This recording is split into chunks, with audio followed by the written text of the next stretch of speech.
नन्ही सी आंखें और मुड़ी हुई उंगलियां थी। ये बात तब की है जब दुनिया मेरे लिए सोई हुई थी। नंगे से शरीर पे नया कपड़ा पहनाता था। ईद वीद की समझ न थी पर फिर भी मेरे साथ मनाता था। घर में खाने के वांदे थे पर एफडी में पैसा जुड़ रहा था और उसके खुद के सपने अधूरे थे पर मेरे लिए बुन रहा था। ये बात तब की थी जब दुनिया मेरे लिए सोई हुई थी। वक्त कटा, साल बढ़ा पर तब भी सब अनजान था। मैं फिर भी उसकी जान था। बिस्तर को गीला करना हो या फिर रातों को रोना, एक बाप ही था जिससे छीना मैंने उसका सोना था। सुबह फजर तक गोदों में खिलाता, झूलों में हिलाता, फिर दिन में कमाता, शाम में चला आता, कभी खुद से परेशान, कभी दुनिया का सताया था। एक बाप ही था जिसने मुझे रोते हुए हंसाया था।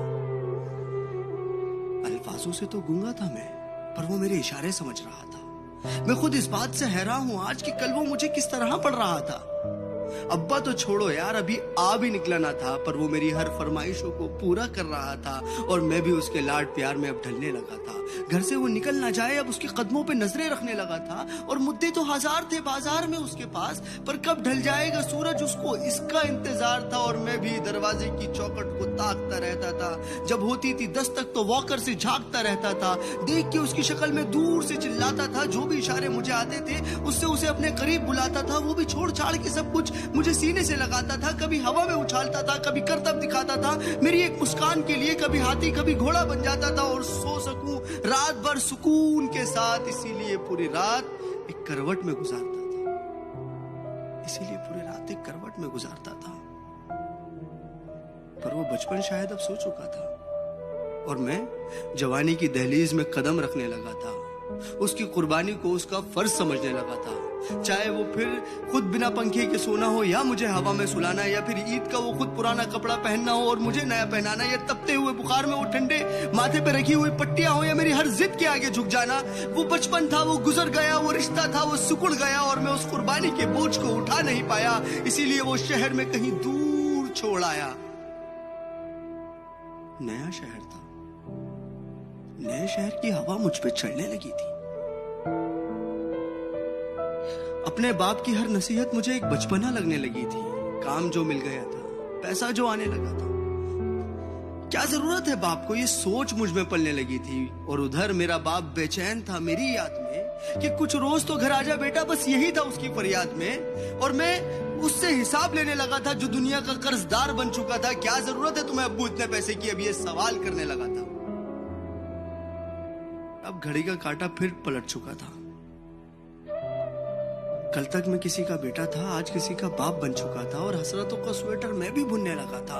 कल क्या करेगा मेरा बेटा, मैं भी यही सोचने लगा था। अब दुनिया में ना उससे कोई आगे था, ना कोई अपना था, सब पराया था, बस वही एक सपना था। तब मुझ में एक जज्बात उमड़ने लगा था, जिस जज्बात से मैं हमेशा अनजान था कि कल क्या गुजरी होगी मेरे बाप पे। अब मुझे ये समझ आने लगा था,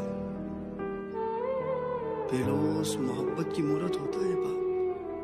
जो लफ्जों में ना बुना जाए और कलमों से जो ना लिखा जाए वो होता है बाप। जो रोते हुए को हंसा दे और खुद को माजूर बना के तुम्हें खड़ा कर दे वो होता है बाप। और ये एक मैसेज पूरी आवाम के लिए कि एक रोज तुम्हें एहसास जरूर होगा कि मसरूफ तुम थे, उम्र दराज वो होगा। एक रोज तुम्हें एहसास जरूर होगा कि मसरूफ तुम थे, उम्र दराज वो होगा। जिसकी उंगली का सहारा पकड़ के चला करते थे आज वही छड़ी का तलबगार होगा। और जिसके सदके में जी रहे हो आज, कल वो ना रहे तो क्या होगा। पर अभी वक्त बचा है कुछ खास तुम्हारे पास, तब तक जब तक बाप का साया तुम्हारे साथ होगा और जन्नत के तलबगार हो तो सीने से लगा लेना, क्योंकि वही कल जन्नत का सरदार होगा।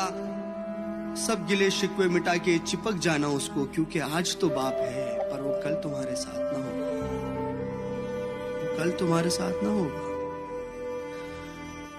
और मैं इस नज़म का कोई नाम रख नहीं पाया क्योंकि मैं बाप को एक लफ्ज में बता नहीं पाया।